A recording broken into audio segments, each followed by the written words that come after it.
ശ്രുതി ടീച്ചറാണ്. അപ്പോൾ നിങ്ങൾക്ക് എല്ലാവർക്കും പരീക്ഷയുടെ എക്സാം ഒക്കെ ഇങ്ങനെ കഴിയാനായിട്ടുണ്ട്. പക്ഷെ മലയാളം സെക്കൻഡ് അടിസ്ഥാന പാഠാവലി ബാക്കി നിൽക്കുന്നുണ്ട് അല്ലേ? ഞാൻ പറഞ്ഞു തരാം. കുറേ ചോദ്യങ്ങളും ഉത്തരങ്ങളൊക്കെ ആയിട്ട് നമ്മുടെ മെഗാ മിനി മാരത്തോണുകളൊക്കെ ഉണ്ട്. പക്ഷേ ചില ചോദ്യങ്ങൾ കുഞ്ഞു കുഞ്ഞു വീഡിയോസ് ആയിട്ട് തരുമ്പോഴായിരിക്കും നിങ്ങൾക്ക് കൂടുതൽ മനസ്സിലാവുക. അങ്ങനെ ഒരു ചോദ്യമായിട്ടാണ് ടീച്ചർ ഇന്ന് വന്നിരിക്കുന്നത്. കനൽ വഴിയിൽ കരുത്തോടെ എന്ന് പറയുന്ന ഒരു യൂണിറ്റ് നമ്മൾ പഠിക്കുന്നുണ്ട്.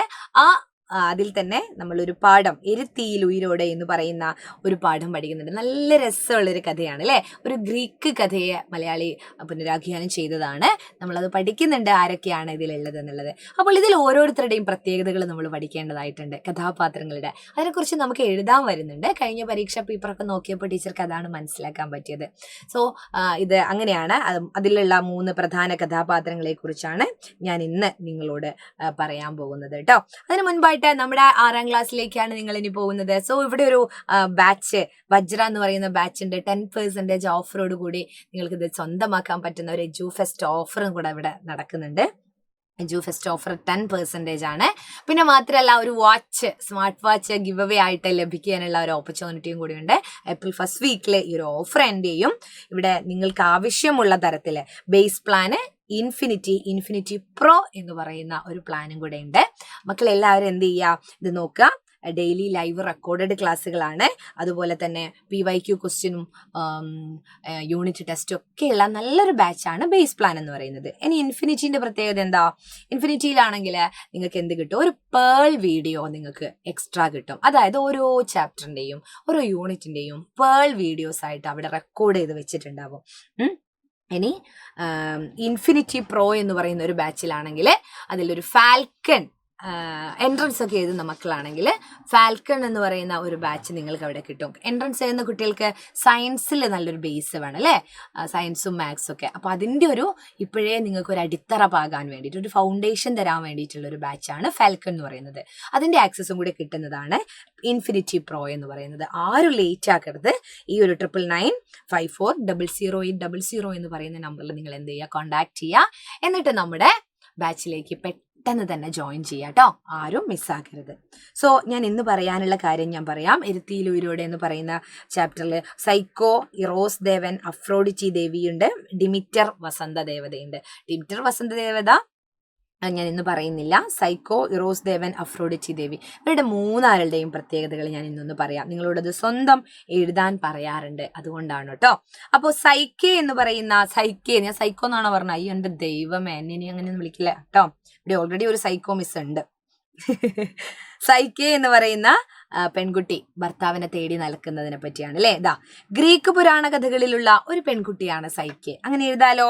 ഇറോസ് ദേവന്റെ ഭാര്യയായ സൈക്കയ്ക്ക് ഇറോസ് ദേവൻ എവിടെയാണെന്ന് അറിയില്ല. അദ്ദേഹത്തെ തിരികെ കിട്ടാനായി സൈക്കെ നടത്തുന്ന പോരാട്ടം അതികഠിനമാണ്.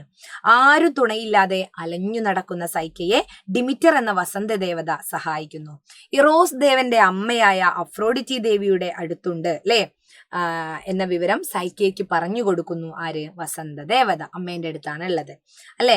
അതനുസരിച്ച് ദേവിയുടെ അടുത്തെത്തുന്ന സൈക്കയ്ക്ക് കഠിനമായ കുറെ പരീക്ഷണങ്ങൾ നേരിടേണ്ടി വരുന്നുണ്ട്.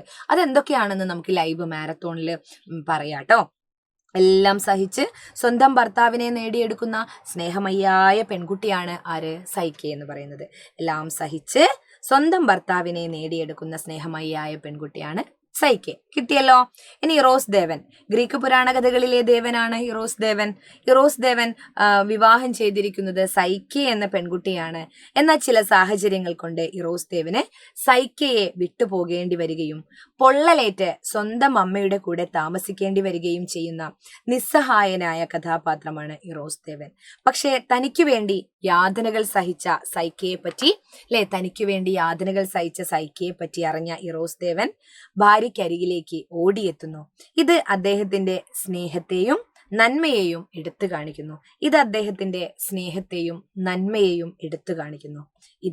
അദ്ദേഹത്തിന്റെ സ്നേഹത്തെയും നന്മയെയും എടുത്തു കാണിക്കുന്നു. അതാണ് ഇറോസ് ദേവൻ അല്ലെ. ഇനി ആരാണ്? അഫ്രോഡിറ്റി ദേവി എന്ന് പറയുന്ന ദേവിയാണ് നമ്മുടെ ഈ ഇറോസ് ദേവന്റെ അമ്മയാണ് കേട്ടോ. ഇറോസ് ദേവന്റെ അമ്മയാണ് അഫ്രോഡിറ്റി ദേവി.